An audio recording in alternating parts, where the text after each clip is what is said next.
नमो ओं विष्णुपादाय कृष्णप्रेष्ठाय भूतले श्रीमते भक्तिवेदांत स्वामिनिति नामिने। नमस्ते सारस्वते देवे गौरवाणी प्रचारिणे निर्विशेष शून्यवादी पाश्चात्य देशतारिणे। वंदे अहं श्रीगुरुश्रीयुतपदकमलं श्रीगुरून् वैष्णवांश्च श्रीरूपं साग्रजातं सहगण रघुनाथान्वितं तं सजीवं साद्वैतं सावधूतं परिजनसहितं कृष्णचैतन्यदेवं श्रीराधाकृष्णपादान् सहगण ललिता श्रीविशाखान्वितांश्च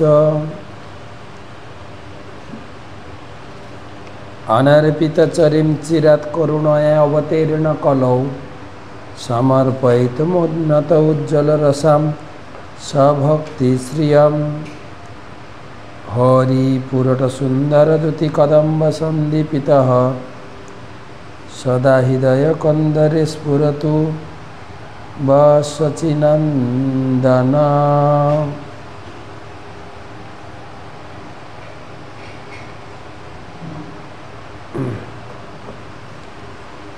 राधा कृष्ण प्रणय विकृत ह्लादि शक्तिरस्मा देकात्मनापि भुवे पुरौ देहभेदौ गतौ तौ चैतनाख्यं प्रकटमधुना तद्दयं चैकमाप्त्यं राधा भावदूते सुबलितं नौमि कृष्ण स्वरूपम्।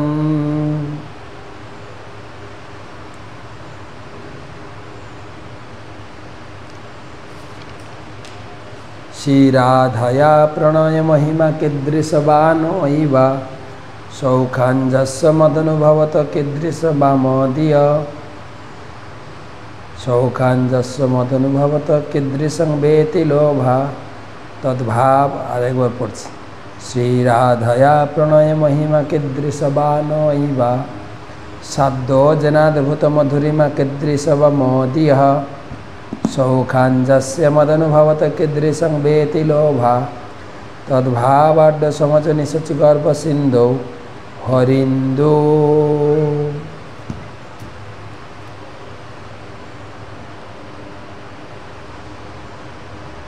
जय श्री कृष्ण चैतन्य प्रभु नित्यानंद श्री अद्वैत गदाधर श्रीवासदि श्री गौर भक्तबिंद। हरे कृष्ण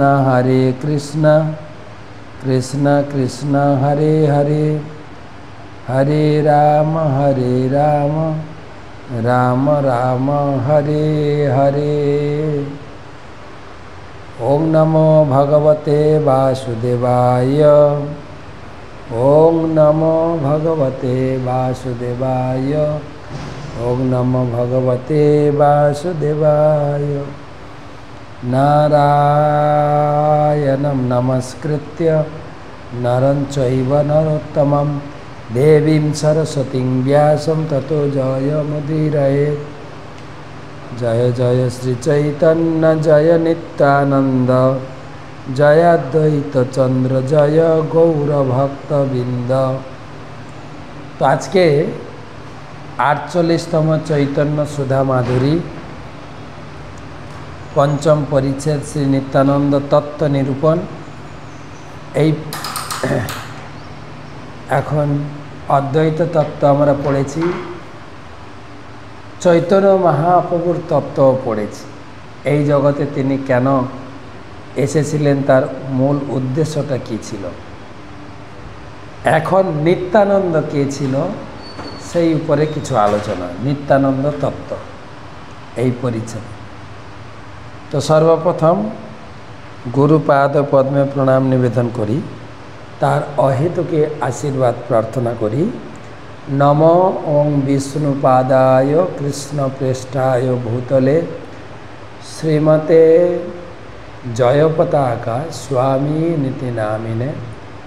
নম আচার্যপাদায় নিতাই কৃপা প্রদায়িনে গৌর কথা ধামদায় নগর গ্রাম তারিণে।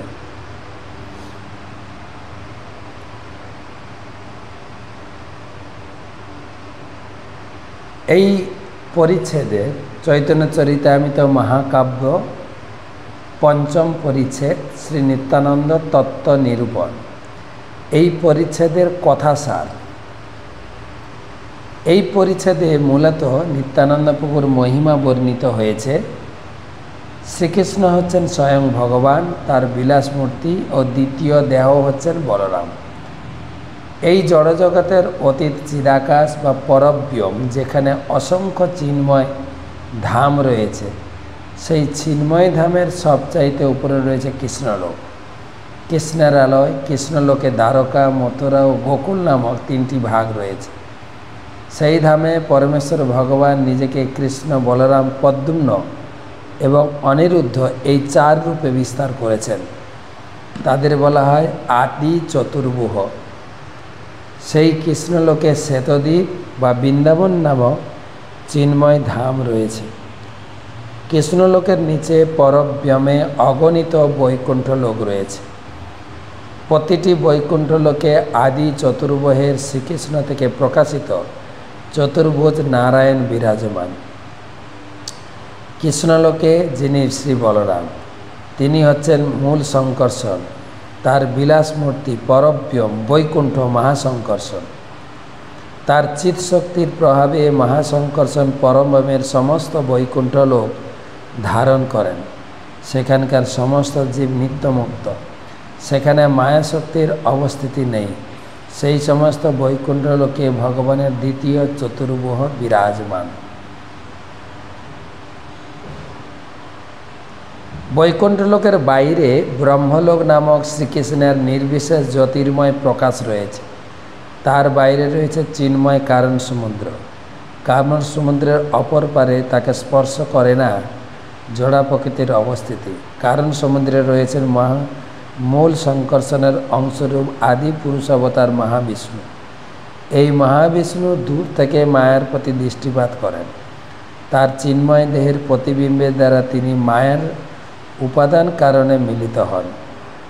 মায়াই উপাদান কারণরূপে প্রধান ও নিমিত্ত কারণরূপে প্রকৃতি।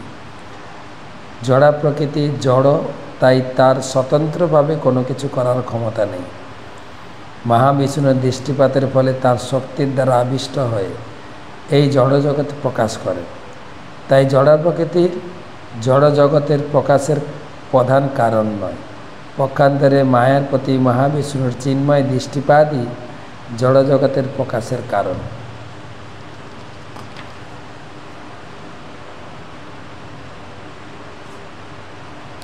সেই কারণোদক-সেই মহাবিষ্ণুই সমস্ত জীবের উৎস। গর্ভোদক-সেই বিষ্ণুরূপে প্রতিটি ব্রহ্মাণ্ডে প্রবিষ্ট হন। গর্ভোদক-সেই বিষ্ণু থেকে ক্ষীরোদক-সেই বিষ্ণুর বিস্তার লাভ করেন এবং তিনিই হচ্ছেন সর্বভূতে বিরাজমান পরমাত্মা। গর্ভোদক-সেই বিষ্ণুর প্রতিটি ব্রহ্মাণ্ডে এক একটি বৈকুণ্ঠ প্রকাশ করে, তাতে বিষ্ণু, পরমাত্মা, ঈশ্বর প্রভৃতি রূপে বিরাজমান। গর্ভোদক-সেই বিষ্ণু ব্রহ্মাণ্ডের জলাংশে শয়ন করে ব্রহ্মাণ্ডের প্রথম সৃষ্ট জীব ব্রহ্মাকে প্রকাশ করেন। তারই এক অংশকে বিরাট রূপে কল্পনা করা হয়। প্রত্যেক ব্রহ্মাণ্ডে ক্ষীর সমুদ্রের মধ্যে শ্বেতদ্বীপ নামে একটি করে দ্বীপ রয়েছে, যেখানে শ্রী বিষ্ণু অবস্থান করেন। তাই এই পরিচ্ছেদে দুটি শ্বেতদ্বীপের বর্ণনা করা হয়েছে, একটি কৃষ্ণলোকে এবং অন্যটি প্রত্যেক ব্রহ্মাণ্ডের ক্ষীর সমুদ্রে। কৃষ্ণলোকের শ্বেতদ্বীপ বৃন্দাবন ধাম থেকে অভিন্ন, যেখানে শ্রীকৃষ্ণ স্বয়ং আবির্ভূত হয়ে তার প্রেমময় লীলাবিলাস করেন। প্রত্যেক ব্রহ্মাণ্ডের অন্তর্গত শ্বেতদ্বীপে ভগবানের শেষ মূর্তি, ছত্র, পাদুকা, শয্যা, উপাধান, বসন, আসন, যোগসূত্র, সিংহাসন প্রভৃতি রূপে শ্রীকৃষ্ণের সেবা করেন। কৃষ্ণলোকে বলদেবী হচ্ছেন নিত্যানন্দ প্রভু। তাই নিত্যানন্দ প্রভু হচ্ছেন মূল সংকর্ষণ, পরব্যোমে মহাসংকর্ষণ এবং তার পুরুষ অবতারা নিত্যানন্দপুর অংশ এবং কলা। এই পরিচ্ছেদে গ্রন্থকার তার গৃহত্যাগ করে বৃন্দাবন যাত্রার ইতিহাস এবং সেখানে তার সর্বতভাবে সিদ্ধি লাভের কথা বর্ণনা করেছেন। সেখান থেকে জানা যায় যে তার পূর্ব নিবাস ছিল কাটুয়া জেলায় নৈহাটির নিকটপুর ঝামটপুর গ্রামে।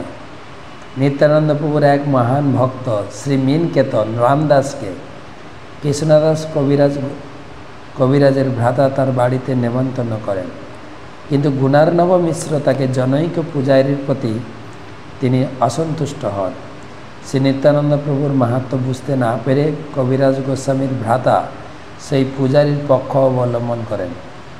তাই মীনকেতন রামদাস দুঃখিত হয়ে তার বংশী ভেঙে সেখান থেকে চলে যান।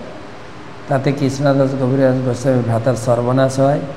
সেই রাত্রে শ্রীমান নিত্যানন্দ প্রভু কবিরাজ গোস্বামীর প্রতি করুণা প্রদর্শন করে স্বপ্নে আবির্ভূত হন এবং পরের দিনই শ্রী বৃন্দাবনের উদ্দেশ্যে যাত্রা করতে তাকে নির্দেশ দেন।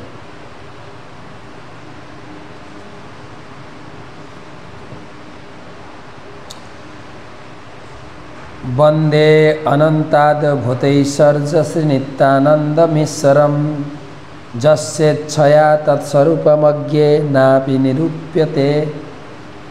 আমি অনন্ত অদ্ভুত ঐশ্বর্য সমন্বিত পরমেশ্বর ভগবান শ্রী নিত্যানন্দ প্রভুকে বন্দনা করি। তার ইচ্ছার প্রভাবে মূর্খ লোকেরাও তার স্বরূপ নিরূপণ করতে পারে। জয় জয় শ্রী চৈতন্য জয় নিত্যানন্দ জয়াদ্বৈত চন্দ্র জয় গৌরভক্তবৃন্দ। শ্রী চৈতন্য মহাপ্রভুর জয় হোক, নিত্যানন্দ প্রভুর জয় হোক, শ্রী অদ্বৈত চন্দ্রের জয় হোক, জয় হোক সমস্ত গৌর ভক্তবৃন্দের। এই ষট শ্লোকে কহিল কৃষ্ণ চৈতন্য মহিমা, পঞ্চ শ্লোকে কহি নিত্যানন্দ তত্ত্বসীমা। ছটি শ্লোকে কৃষ্ণ চৈতন্যের বর্ণনা হয়েছে। এখন 5টি শ্লোকে নিত্যানন্দ প্রভুর মহিমা কীর্তন করব। সর্ব অবতারী কৃষ্ণ স্বয়ং ভগবান, তাহার দ্বিতীয় দেহ শ্রী বলরাম। পরমেশ্বর ভগবান শ্রীকৃষ্ণ হচ্ছেন সমস্ত অবতারের অবতারী, শ্রী বলরাম হচ্ছেন তার দ্বিতীয় দেহ। তাৎপর্য: পরমেশ্বর ভগবান শ্রীকৃষ্ণ হচ্ছেন আদি পুরুষ এবং তার প্রথম প্রকাশ হচ্ছেন শ্রী বলরাম। শ্রী পরমেশ্বর ভগবান অনন্ত রূপে নিজেকে প্রকাশ করতে পারেন। তার যে সমস্ত রূপ অনন্ত শক্তি সম্পন্ন তাদের বলা হয় সাংস, যে সমস্ত রূপ সীমিত শক্তি সম্পন্ন তাদের বলা হয় বিভিন্নাংশ। একই স্বরূপ দহে ভিন্ন মাত্রকায়, আদ্যকায় বুহ কৃষ্ণ লীলা রসহায়।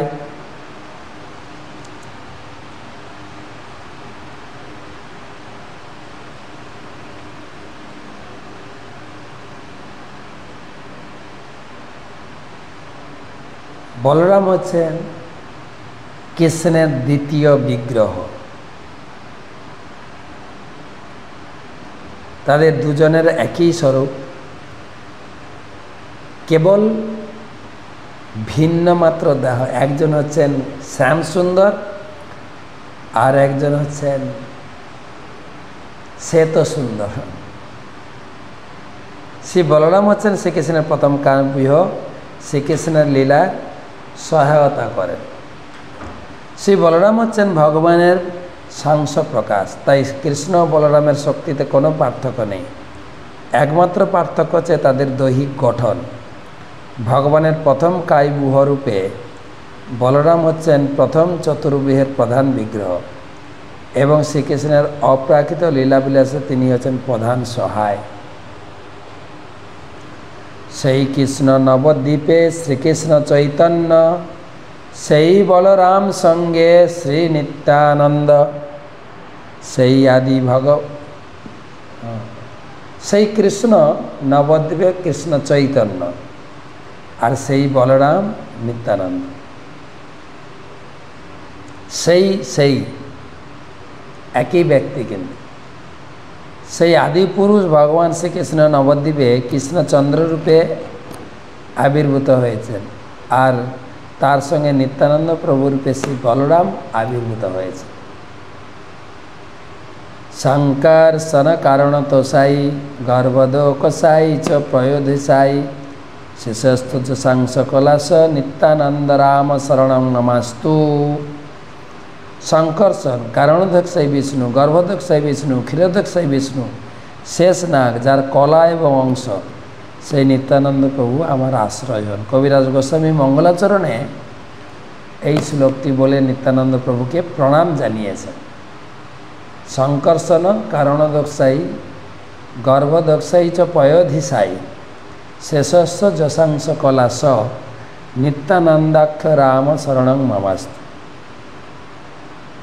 শ্রী স্বরূপ দামোদর গোস্বামী শ্রী নিত্যানন্দ প্রভুকে তার সরস্বতী প্রণতি নিবেদন করে তার কট চায় এই শ্লোকটি লিখেছেন। এই শ্লোকটি লিখেছেন স্বরূপ দামোদর গোস্বামী, সেখান থেকে কবিরাজ গোস্বামী সংগ্রহ করে কবি চৈতন্য চরিতামৃত গ্রন্থে তিনি কোট করেছেন। এই শ্লোকটি চৈতন্য চরিতামৃতের প্রথম 14টি শ্লোকের 7ম শ্লোক রূপেও লিপিবদ্ধ হয়েছে। শ্রী বলরাম গোসাই মূল শঙ্কর্ষণ পঞ্চরূপ ধরি করে কৃষ্ণের সেবন। সেই বলরাম 5 রূপ ধারণ করে তিনি কৃষ্ণের সেবা করছেন। আপনে করেন কৃষ্ণ লীলার সহায় সৃষ্টিলীলা কার্য করে ধরি চারিকায়। প্রথম হচ্ছে তিনি কৃষ্ণলীলার সহায়ক, আর 4 রূপে তিনি সৃষ্টি কার্যে সহায়ক। কি কি? শিষ্টাধিক সেবা তার আজ্ঞার পালন, শেষ রূপে করে কৃষ্ণের বিবিধ সেবন। কৃষ্ণের আজ্ঞা পালন করে সৃষ্টি কার্য সম্পাদন করেন এবং শেষ রূপে বিবিধ কৃষ্ণের সেবা করেন। কি কি রূপে? 5 রূপে প্রভুপাদ তাৎপর্যে লিখেছেন 5 রূপে কি কি। তত্ত্বগতের মত অনুসারে আদি চতুর্ভুজের প্রধান বলরাম হচ্ছেন মূল শঙ্কর্ষণ। শ্রীকৃষ্ণের প্রথম প্রকাশ নিজেকে বলরাম রূপে প্রকাশিত করেন। প্রথম হচ্ছেন মহাশঙ্কর্ষণ, কারণোদকসাই বিষ্ণু, গর্ভোদকসাই বিষ্ণু, ক্ষীরোদকসাই বিষ্ণু ও শেষনাগ।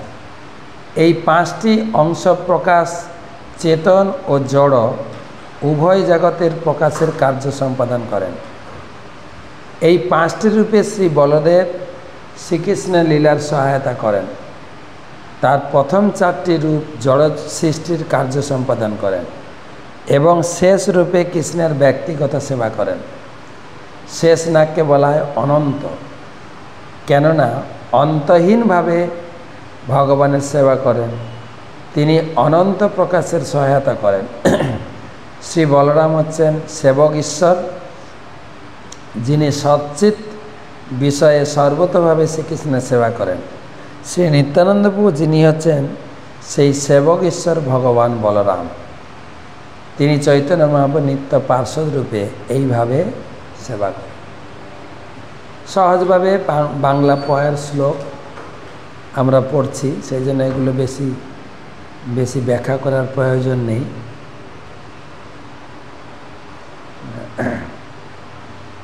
যে মহাশঙ্কর্ষণ, কারণোদকসাই বিষ্ণু, গর্ভোদকসাই বিষ্ণু, ক্ষীরোদকসাই বিষ্ণু, শেষনাগ। তাহলে বলরাম 5 রূপে কৃষ্ণের সেবা করেন। কি কি? প্রথমে মহাশঙ্কর্ষণ, প্রথমে মূল শঙ্কর্ষণ, মহাশঙ্কর্ষণ, কারণোদকসাই বিষ্ণু, গর্ভোদকসাই বিষ্ণু, ক্ষীরোদকসাই বিষ্ণু আর শেষনাগ। এই 5টি অংশ প্রকাশ চেতন ও জড় উভয় জগতেরই প্রকাশের কার্য সম্পাদন করেন। এই 5টি রূপে শ্রী বলদেব কৃষ্ণের লীলার সহায়তা করেন। 5 রূপে বলরামের কৃষ্ণ সেবা।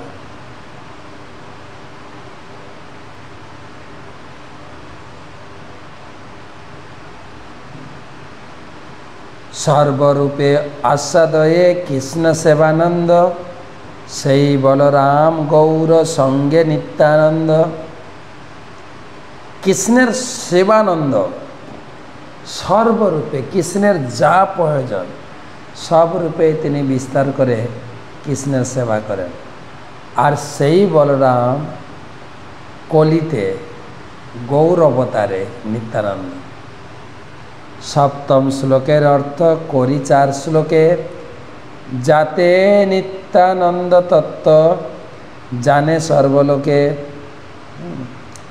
4টি শ্লোকে এই সপ্তম শ্লোকের অর্থ বিশ্লেষণ করেছি, যাতে সমস্ত জগৎবাসী নিত্যানন্দ প্রভুর তত্ত্ব জানতে পারে। 4টা শ্লোকে বর্ণনা করা হলো 8, 9, 10, 11। হ্যাঁ, এই যে নিত্যানন্দ তত্ত্ব, যে সংকর্ষণ কারণোদ্দেশ্য, এই শ্লোকের অর্থ বাংলা পয়ার ছন্দে 4টি শ্লোকে কৃষ্ণদাস কবিরাজ গোস্বামী করলেন। এবারে আরেকটা শ্লোক।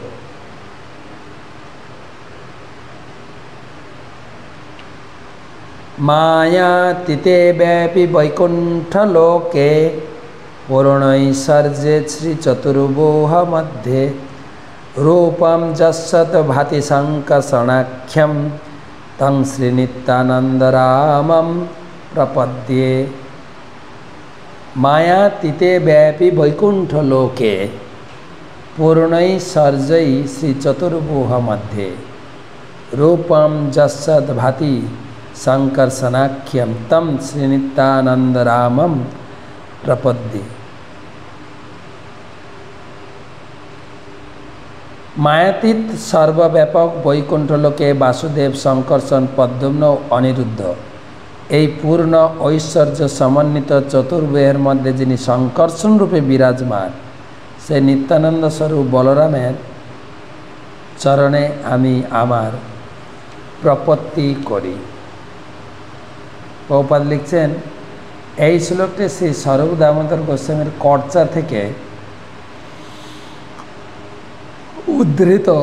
শ্রী চৈতন্য চরিতামৃতের প্রথম 14 শ্লোকের মধ্যে 8ম শ্লোক রূপে এই শ্লোকটি লিপিবদ্ধ হয়েছে। অনেক সেই শ্লোকগুলির যে সূত্র আকারে লেখা ছিল তারই বিস্তারিত বর্ণনা, শুধু বলরাম তত্ত্ব। প্রকৃতির পার পর ব্যোম নামে ধাম, শ্রীকৃষ্ণ বিগ্রহ জয়ছে বিভূতাদি গুণবান। জড়া প্রকৃতির পারে রয়েছে পরব্যোম নামে ধাম।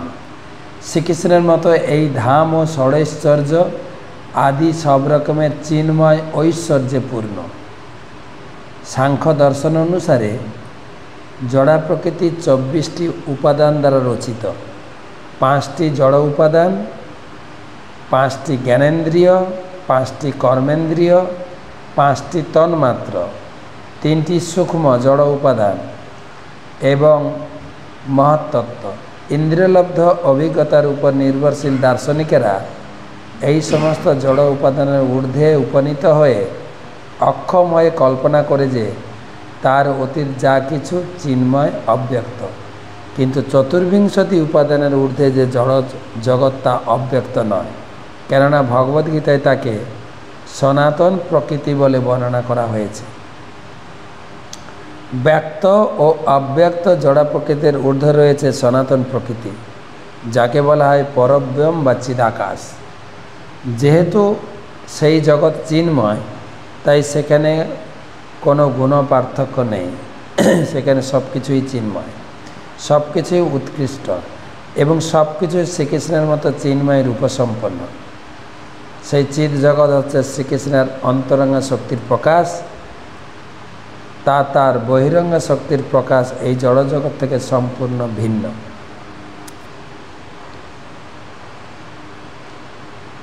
শ্রীকৃষ্ণের দেহ নির্গত নির্বিশেষ জ্যোতি বা সর্বব্যাপ্ত ব্রহ্ম চিৎ জগতের বৈকুণ্ঠলোকে বিরাজমান। জড় আকাশের সঙ্গে তুলনা করার মাধ্যমে আমরা চিৎ আকাশ সম্বন্ধে কিছুটা ধারণা করতে পারি। জড় জগতের সূর্য কিরণের সঙ্গে পরমেশ্বর ভগবানের রশ্মিছটা ব্রহ্মজ্যোতির তুলনা করা যেতে পারে। ব্রহ্মজ্যোতিতে অনন্ত বৈকুণ্ঠ রয়েছে। সেই সমস্ত বৈকুণ্ঠলোক চিন্ময় এবং স্বয়ং জ্যোতির্ময়। সেই জ্যোতি সূর্য কিরণ থেকে অনেক অনেক গুণ অধিক উজ্জ্বল। ভগবান শ্রীকৃষ্ণ তার অন্তহীন অংশকলা এই সমস্ত বৈকুণ্ঠলোক অলঙ্কৃত করে বিরাজমান। চিদাকাশের সর্বোচ্চ ভাগে রয়েছে কৃষ্ণলোক। এই কৃষ্ণলোক তিনটি ভাগে বিভক্ত: দ্বারকা, মথুরা, কলম্বিনী। অনেক তাত্ত্বিক কথা যে এই চিদ আকাশ কোথায় অবস্থিত। এই চিদ আকাশে কয়টি ভাগ: দ্বারকা, মথুরা এবং গোল। জড়বাদীদের কাছে এই ভগবত ধাম বৈকুণ্ঠ সম্পূর্ণ রহস্যাবৃত। জ্ঞানের অভাবে মূর্খ মানুষদের কাছে সব কিছুই রহস্যাবৃত থাকে। ভগবত ধাম কাল্পনিক নয়। এমনকি এই জড়জগতের অসংখ্য গ্রহ নক্ষত্র যা আমরা আমাদের জড়চক্ষু দিয়ে মহাশূন্যে ভাসতে দেখি, মূর্খ লোকদের কাছে তাও রহস্যাবৃত। জড় বৈজ্ঞানিকেরা এই রহস্য উন্মোচন করার চেষ্টা করেছেন। এমন একদিন আসতে পারে যখন এই পৃথিবীর মানুষ মহাশূন্যে ভ্রমণ করতে সক্ষম হবে। সহচক্ষে এই সমস্ত অগণিত নক্ষত্রের বৈচিত্র্য দর্শন করতে পারবে। আমাদের সেই গ্রহে যে বৈচিত্র্য আমরা দেখি তা প্রতিটি গ্রহে এইরকম বৈচিত্র্য রয়েছে। তো মোটামুটি চিন্ময় জগৎ যে একটা আছে, যেখানে অনন্ত কোটি পরব্যোম নামে ধাম রয়েছে, যেটা ষড়ৈশ্বর্যপূর্ণ। আমাদের কবিরাও গিয়ে গেছেন, এর বাইরে জগৎ আছে তোমরা জানো না।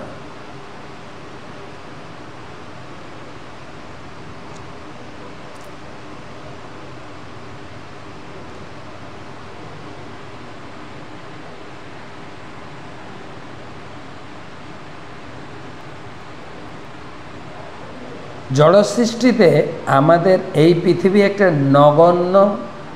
অতি নগণ্য বিন্দুর মতো। আমরা এর আগের ক্লাসেও আলোচনা করেছি। আমাদের এই ব্রহ্মাণ্ডের ব্রহ্মা হচ্ছে সব থেকে ছোট।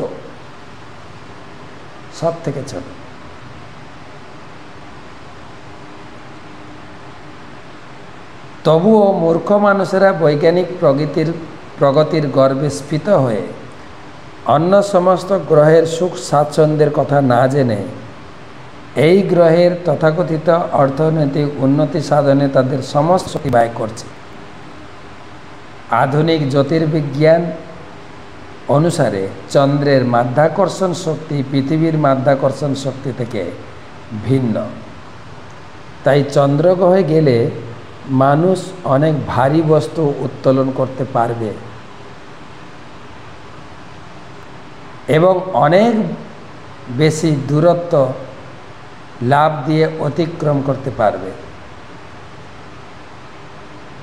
রামায়ণে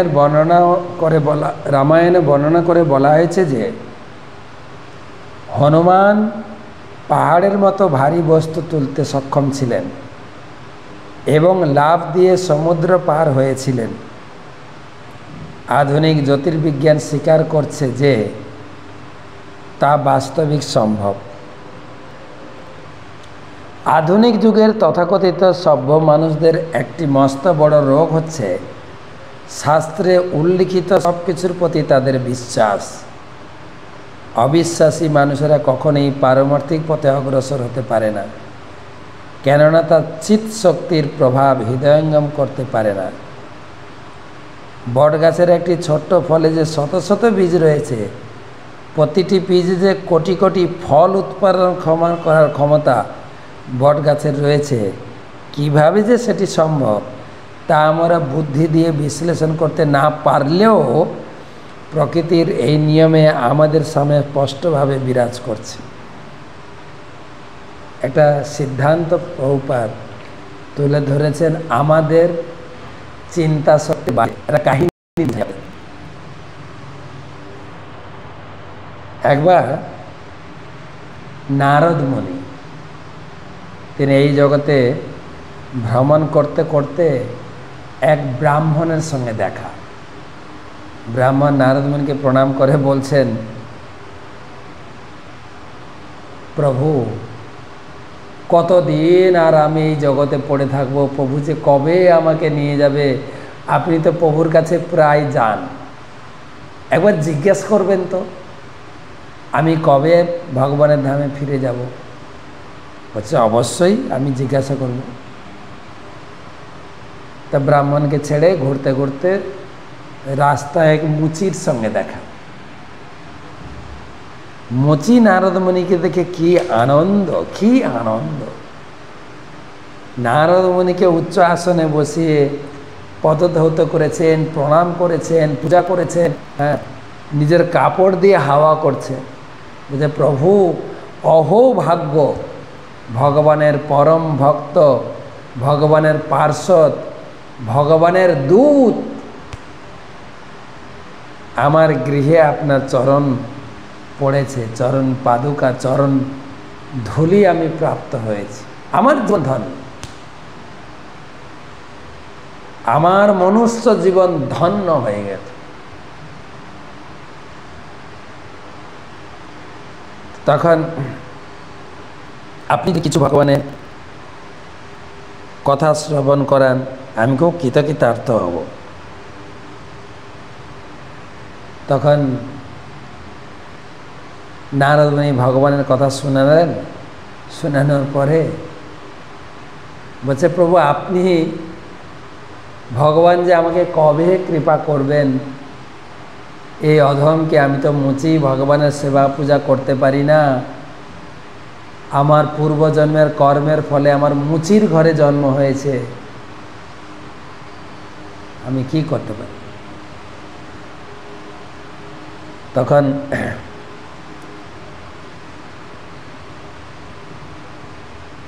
নারদ মুনি তাকে আশীর্বাদ করে ভগবত ধামে চলে গেলেন।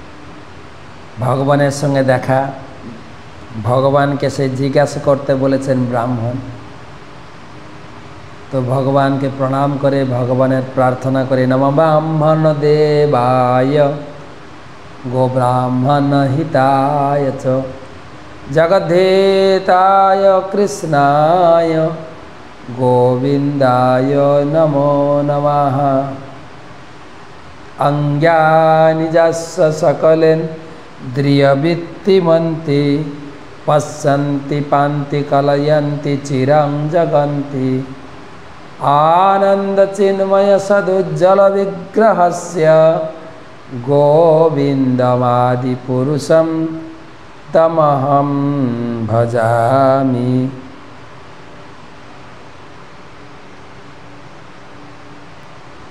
প্রভু আপনার জয় হোক, আপনার মহিমা সর্বদিকে খ্যাতি লাভ করছে। আমি ঘুরতে ঘুরতে এক ব্রাহ্মণের সঙ্গে দেখা, নিষ্ঠাবান ব্রাহ্মণ, আপনার সেবা পূজা, আপনার ধ্যান, আপনার সমাধিতে মগ্ন। সেই ব্রাহ্মণ একটা জানার কৌতূহল প্রকাশ করেছে যে সে কবে ভগবত ধামে ফিরে আসার যোগ্যতা লাভ করে, কবে সে ফিরে আসতে পারবে। ভগবান বলছেন, তোমার সঙ্গে আরও কারোর সঙ্গে দেখা হয়েছে? বলছে হ্যাঁ, এক মুচি ছিল, কি ভক্তি মুচি। মুচিরও প্রশ্ন কবে আসবে, কবে তাকে আপনি কৃপা করবেন। ভগবান কৌতুক করে বললেন, দুজনের ভিতরে আমি যা বিচার করে দেখছি, মুচি আগে আসবে ভগবত ধাম, আমার ধামে মুচি আগে আসবে। যে কেন? মুচি তার নিচু জাতিতে জন্ম হয়েছে, সে তেমন ভক্তি করতে করার তার অত অধিকার নেই, সে কি করে আগে আসবে? ব্রাহ্মণ এত বড় নিষ্ঠাবান, আপনার সেবা পূজা, উচ্চ বংশে জন্ম, তাহলে শোনো, একটা কথা তুমি নিয়ে যাবে, এর মাধ্যমে তুমি পরীক্ষা পাবে। বুঝি কী কথা প্রভু? না, তুমি যখন ফেরত যাবে আবার সেই দুজনের সঙ্গে দেখা করো, সেই দুজন তোমাকে জিজ্ঞাসা করবে যে ভগবান কি করছেন। তুমি শুধু বলবে ভগবান একটা ছুঁচের পিছনে যে ফুটো আছে হাতি ঢুকাচ্ছেন আর বের করছেন, এইটুকু কথার যা জবাব পাবে তাতেই তোমার উপলব্ধি হবে যে কে আগে আসবে, তুমি নিজে জানতে পারবে। তো বলতে বলতে নারদ মুনি চলে এসছেন। প্রথমে ব্রাহ্মণের সঙ্গে দেখা। ব্রাহ্মণ জিজ্ঞাসা করছেন, প্রভু আপনি নিশ্চয় আমার প্রশ্নের উত্তর নিয়ে এসেছেন।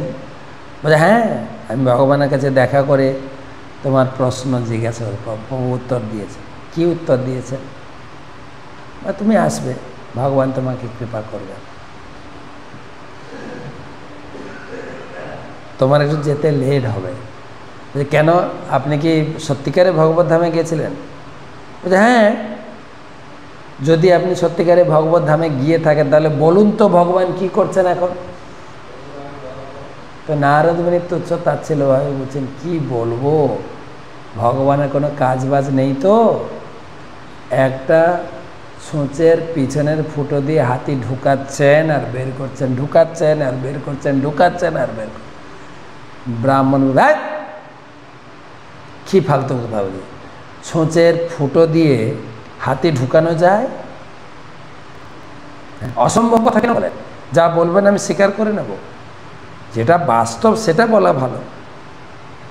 নারদ মুনি বুঝতে পারলেন যে এই ভগবানের অচিন্ত শক্তির প্রতি এর ধারণা নেই, বিশ্বাস নেই।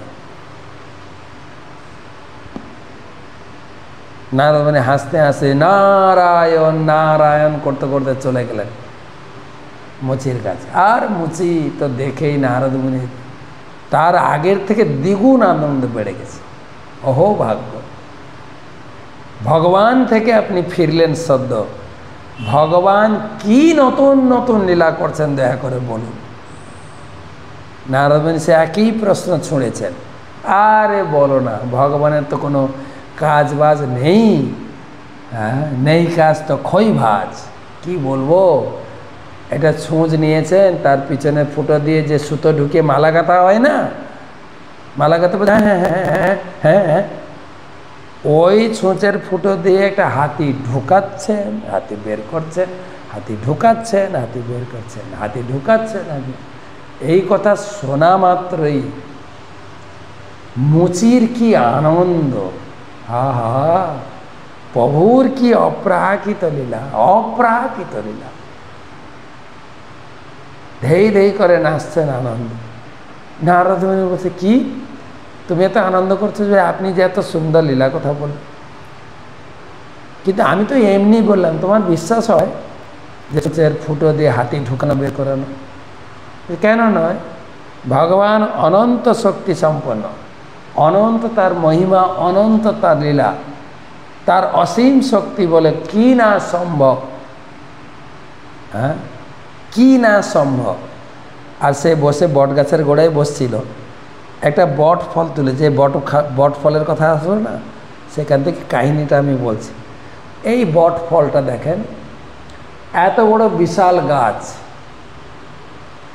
তার একটা ফল, এই ফলের ভিতরে কত বীজ আছে, এক একটা বীজ থেকে এত বড় বড় গাছ হবে। তাহলে দেখুন, এত বড় বড় গাছকে ছোট করে বীজ করে একটা ফলের ভিতরে কত বীজ, কত বট গাছকে ধরে রেখেছেন। এটা ছোঁচোর ফুটো দিয়ে হাতি ঢুকানো যাবে না? এটা কি এমন অসম্ভব কাজ? নারদ মুনি বুঝতে পারে। আর বলতে বলতেই ভগবান তার রথ নিয়ে হাজির, আসো ভগবত ধামে। ভগবানের কথার প্রতি, ভগবানের লীলার প্রতি অনবিশ্বাস। যাদৃশী যাদৃশী শ্রদ্ধা সিদ্ধির ভবতি তাদৃশী। যতটা আপনার বিশ্বাস দৃঢ় ততটাই সিদ্ধি লাভ। ব্রাহ্মণ বড় ভক্ত হতে পারে, বিশ্বাস নেই।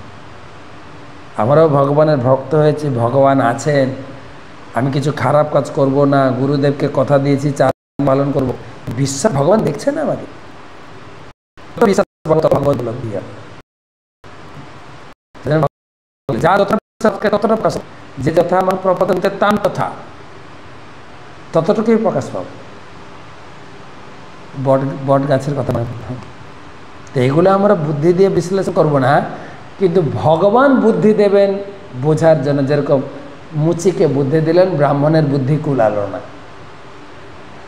প্রকৃতপক্ষে সব কিছু অচিন্ত, কিন্তু উপযুক্ত ব্যক্তির কেবল সত্যকে জানতে পারেন। যদিও ব্রহ্মা থেকে শুরু করে একটি নগণ্য পিপীলিকা পর্যন্ত বিভিন্ন জীব যদিও রয়েছে, তারা সকলেই চেতন, তবু তাদের জ্ঞানের পরিধি তারতম্য রয়েছে। তাই জ্ঞান আহরণ করতে হয় উপযুক্ত পাত্র থেকে। প্রকৃতপক্ষে যথার্থ জ্ঞান কেবল বৈদিক শাস্ত্র থেকে লাভ করা যায়। চতুর্বেদ, পুরাণ, মহাভারত, রামায়ণ সব শাস্ত্রকে বলে স্মৃতি। এইগুলি যথার্থ প্রামাণিক জ্ঞানের আধার। যদি আমরা যথার্থই জ্ঞান লাভ করতে চাই, তাহলে এই সমস্ত আধার থেকে নিঃসংকোচে আমাদের সেই জ্ঞান আহরণ করতে হবে।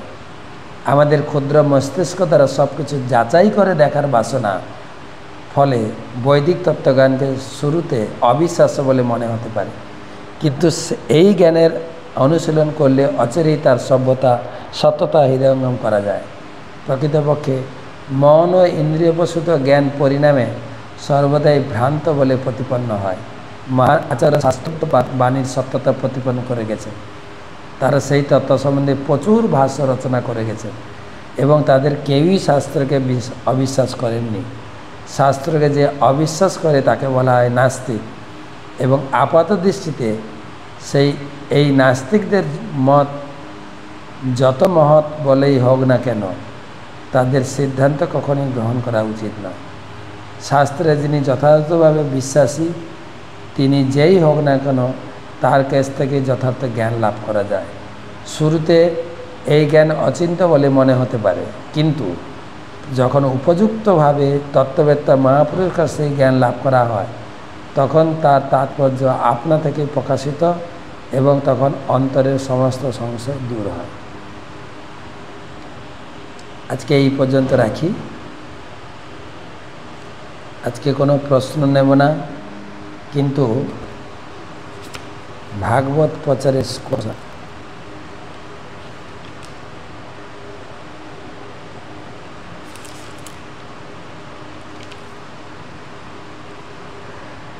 করুণা অবতার দাস 30টি গীতা, সৌম্য কৌশল্যা দেবী দাসী 1টি গীতা, রূপা সেনগুপ্ত 1টি ভাগবতম 1টি গীতা, অঙ্কিত ভার্গব 5টি গীতা, শোভাময়ী চম্পকলতা দেবী দাসী 2টি ভাগবতম 22টি গীতা, কলহংসী ললিতা দেবী দাসী 1টি ভাগবতম 3টি গীতা, গৌর হরিদাস 1টি গীতা, নন্তবাগ 1টি গীতা, ব্রজেশ দাস 2টি গীতা, লক্ষ্মী রাধা দেবী দাসী 21 গীতা, অজয় রাধাপতি দাস 2টি গীতা, সমীর মাইতি 4টি গীতা। এই পর্যন্ত। তো সবাইকে ধন্যবাদ এবং কৃতজ্ঞতা জানাই যারা যারা গীতা ভাগবতম দান করেছেন। আপনাদের সকলে মঙ্গল এবং কুশল প্রার্থনা করি। হরে কৃষ্ণ কৃষ্ণ কৃষ্ণ হরে হরে, হরে রাম রাম রাম। অসংখ্য ধন্যবাদ। শুভরাত্রি।